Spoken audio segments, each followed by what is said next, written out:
The camera we are looking at today is the Yashica Auto Focus, which is a compact auto everything camera made in 1981. This camera is very similar to another camera which I've used before, the Yashica MF1, which, as the name suggests, is a manual focus camera. The only difference between these two cameras is that the Yashica autofocus has an autofocus module on it. Nothing else really. The lens is the same, it operates pretty much the same way otherwise. The name of the camera that they have really emphasized the autofocus shows how important marketing thing this was at the time, that you could have a camera that focuses itself. Today is something we take for granted. I mean, good luck trying to market a smartphone with it having autofocus. The reason I got this camera is because I was curious how do these early autofocus cameras perform.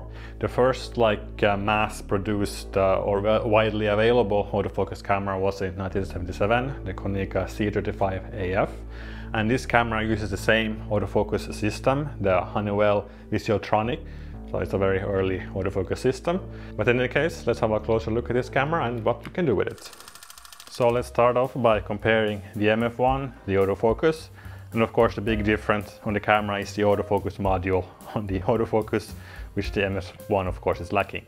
So basically what they have done is to incorporate new technology into an old design instead of redesigning the whole thing from the beginning. Now this does have some problems since, for example, this range finder, let's say, for the autofocus is not right above the lens, and it's also not around the viewfinder. So all of these things don't really line up as well as they could.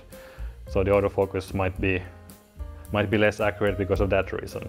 Besides the external features, the sound when you take a picture is very different between these cameras. So that's the MF1 and the autofocus. And this sound is of course the autofocus moving, and there's a spring which loads up when you advance the film. So it moves the autofocus into place what the camera thinks it should be. The autofocus module does tell you where you are focusing with this red needle which lands somewhere when you take a picture. When you forward the film, it moves and goes to its launch position or whatever. When you press the shutter, it goes to where the camera thinks it should focus. And on the MF1 you have these symbols to know where you set the focus. On the underside you have the meters as well.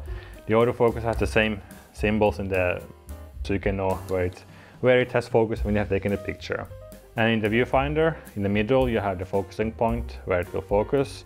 And then you have the frame lines and also parallax lines if your subject is very close. On this camera, there's also a function to pre-focus. You do it with this focus lock button. So when you advance and click it, the focus goes into position.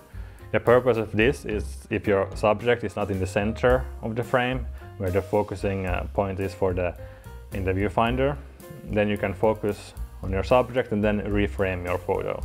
So what about the other functions of the camera? Well, to get the camera to work, you need to have two AA batteries. It does not work without batteries.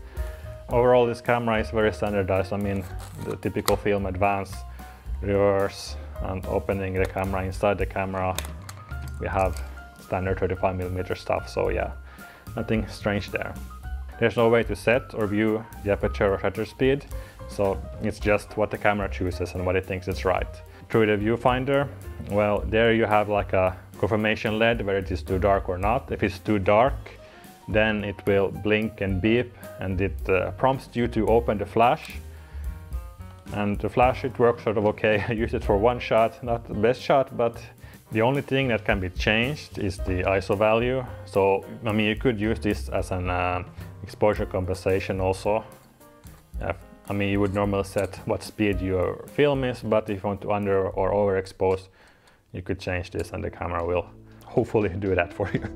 I have shot one roll with this camera, a Foam-Pan 400 developed in Adox FX39 II. And well, out of the results, I can tell at least that the auto exposure works quite well on this camera. I only had one very clearly overexposed shot. I don't know why it turned out like that, but I don't know, I still like the look of this shot, so it's not a big problem for me, but overall the auto exposure works quite well. So what about the main feature or main selling point, the autofocus? Well, there we are not as lucky. If I count the shots, there are at least 8 out of 36 that are clearly out of focus. And Some there are something in between focus and not in focus, so it's not very big hit rate in that regard, and maybe not even acceptable, at least today, if you use film. If you don't want to have blurry shots, maybe this is not the best camera for that. And the behavior of the autofocus was quite strange sometimes, because even though I tried to shoot many shots of the same subject, it wouldn't focus. I mean, even though I moved around the AF point a little bit, it still couldn't get it.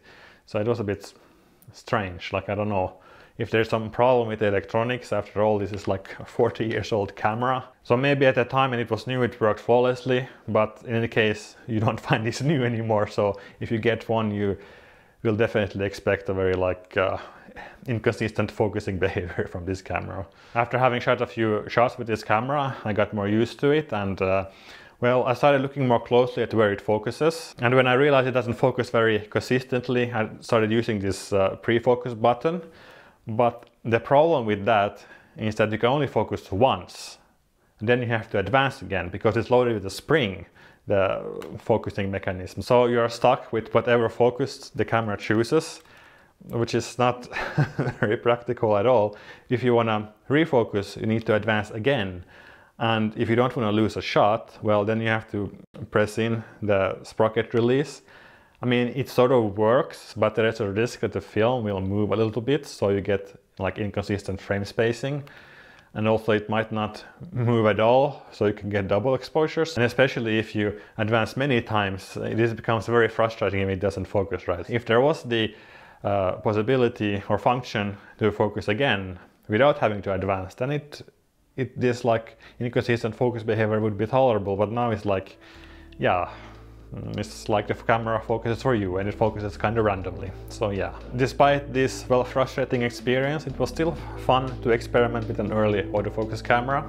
Now, my main complaint about the MF1 is that you do have auto exposure but no autofocus, so you cannot really use it as a quick point and shoot camera, or at least not that easily. You have to think about where the focus will be before you take the shot.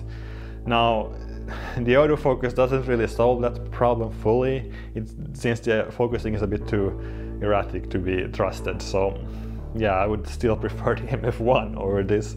I don't know, I will have a look at a few more of these early compact cameras and see if there's any one which you can actually refocus or which focuses much better. Or if you have any recommendations for this sort of camera, I mean, sure, just write in the comments. I'm always happy to try new cameras. Thanks for watching, and see you in my next video. Bye!